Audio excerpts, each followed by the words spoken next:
વાર્તાનું શીર્ષક સમજ. શ્રેયા અને પાયલ બંને ખાસ સહેલી.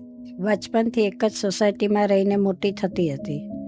ધીમે ધીમે બાળપણ વીતી ગયું. શ્રેયા ખૂબ જ સમજદાર, ઘરગથ્થુ, માને મદદ કરનાર, ઘરના મુશ્કેલી ભર્યા સમયને સમજનારી દીકરી પુરવાર થઈ રહી હતી. તો પાયલ, જિંદગી છે તો મોજ મજા માટે જ જીવી લેવી જોઈએ. અરે અહીં કોઈનું કોઈ નથી યાર, નાહકના કૂટાઈ ન મરાય. પાયલ બેફિકરાઈથી પોતાની જિંદગી જીવતી હતી. તેની વિધવા માં તેને સમજાવવા પ્રયત્ન કરતી, પણ ચપરાક પાયલના ઉલટા સુલટા પ્રશ્નોનો જવાબ તો તેની પાસે હતો નહીં. એટલે બધી વાતો ત્યારે ત્યાં ને ત્યાં પૂરી થઈ જતી. સમય જતાં શ્રેયા અને પાયલ બંનેના લગ્ન લેવાયા. શ્રેયાનો પતિ એક સામાન્ય ક્લાર્ક હતો અને પાયલને તો મોટો બિઝનેસમેન મળી ગયો હતો. એટલે એ આમ સાતમા આસમાને ઉડતી રહેતી. જોતજોતામાં વર્ષો પસાર થવા લાગ્યા. હવે ખાસ બંનેને મળવાનું પણ ન થતું. પાયલની મા તો મરી પરવારી. થોડી ઘણી ચીજ વસ્તુ કે સોનાના એકાદ બે નાના દાગીના તે મૂકતી ગઈ હતી. અહીં શ્રેયાએ સાસરીમાં 2 ભાઈઓના સંયુક્ત પરિવારમાં પણ સુંદર રીતે ઘરનું સંચાલન કરવા માંડ્યું. શરૂમાં જેઠાણીને થોડું આકરું લાગ્યું, પણ પછી એ શ્રેયાને પગલે પગલે ચાલતી થઈ ગઈ. ધીમે ધીમે શ્રેયાએ પોતાના પતિને આગળ ભણી કંઈક સારી નોકરી મેળવવા તૈયારી કરવા કહ્યું. થોડી આનાકાની પછી તે પણ ભણવા તૈયાર તો થયો. 3 વર્ષ પછી તેને નોકરીમાં બઢતી મળી. ત્યારે પોતાને જ પોતાના પરનો આત્મવિશ્વાસ ઝળકી ગયેલો લાગ્યો. તે પછી ફરી 2 વર્ષની આગળની તૈયારી કરી તે મોટી પોસ્ટ પર ગોઠવાયો. મોટા ભાઈને પણ આનંદ થયો. નાના ભાઈએ મોટા ભાઈના ધંધામાં મદદરૂપ થવા એક માણસ મૂકી દીધો હતો. બીજી તરફ પાણીની જેમ પૈસા ઉડાવતા પાયલ અને એનો પતિ ધીમે ધીમે કંગાલિયત તરફ જવા લાગ્યા. બંનેની કાર વેચાઈ ગઈ. વડીલોએ વસાવી આપેલો આલિશાન બંગલો ગીરવે મુકાઈ ગયો. રસોઈયાનો નોકરો ચાકરો પુકારા તુકારા કરતા છોડી જવા લાગ્યા. એક બાળક પલક હવે સદાય રડતો અને બૂમો પાડતો ઘરમાં ફરતો રહેતો.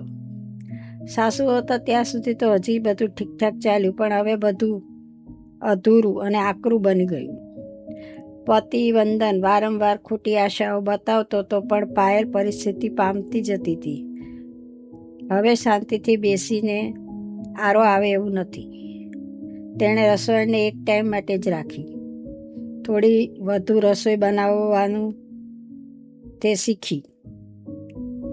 કામવાળી પાસે પણ સારી રીતે કામ કરાવીને છુટ્ટીના પૈસા પણ કાપવા લાગી. શાકભાજીનો બેફામ જે કંઈ બગાડ થતો હતો તેમાં તેણે ધ્યાન આપવું શરૂ કર્યું.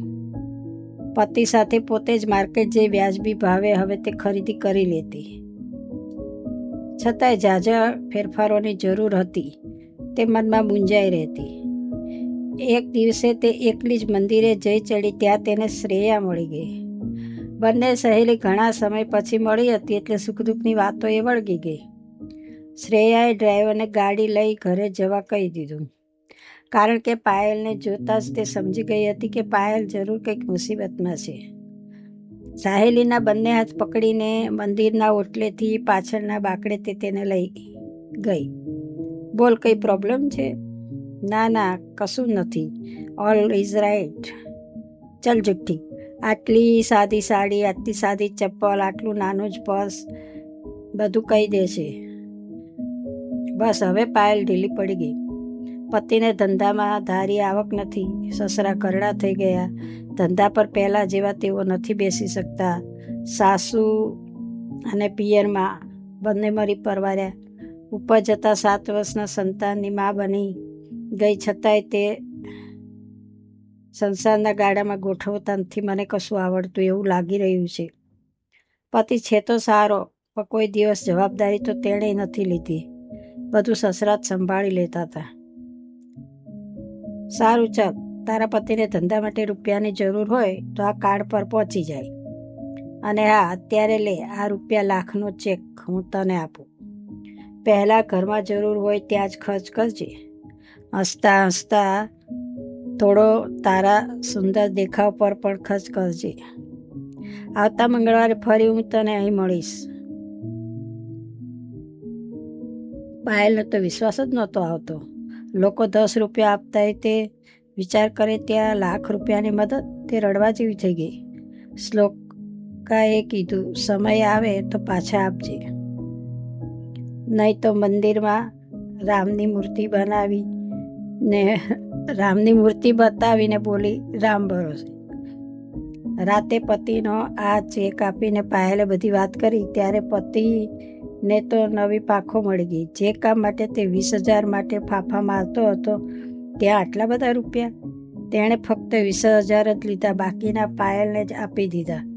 પાયલે પણ સમજી વિચારી ખર્ચ કરી બાકીના હાથ પર રાખ્યા. પછીના મંગળવારે તે સુંદર ખીર પોતાની સહેલી માટે બનાવી. અને આજે ફક્ત સુખ દુઃખની વાત નહીં, પણ પાયલ આજે સુંદર દેખાવ ધરાવતી હતી અને તૈયાર થઈ. સારી સાડી, આઈબ્રો, પર્સ, લિપસ્ટિક, ઘડિયાળ. શ્રેયાને તે ગમ્યું. ત્રીજા મંગળવારે 10,000 રૂપિયા પાયલે શ્રેયાને પાછા ધરી દીધા. પાયલ ખુશ હતી. શ્રેયાએ ઘણી ના પાડી, પણ પાયલ બોલી, મારે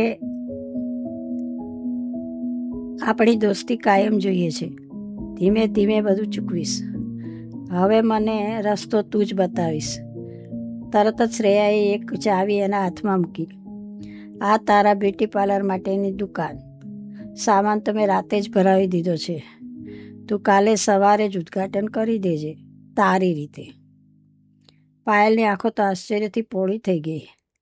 હા, અને આ બીજી ચાવી છે તે 2 વ્હીલરની.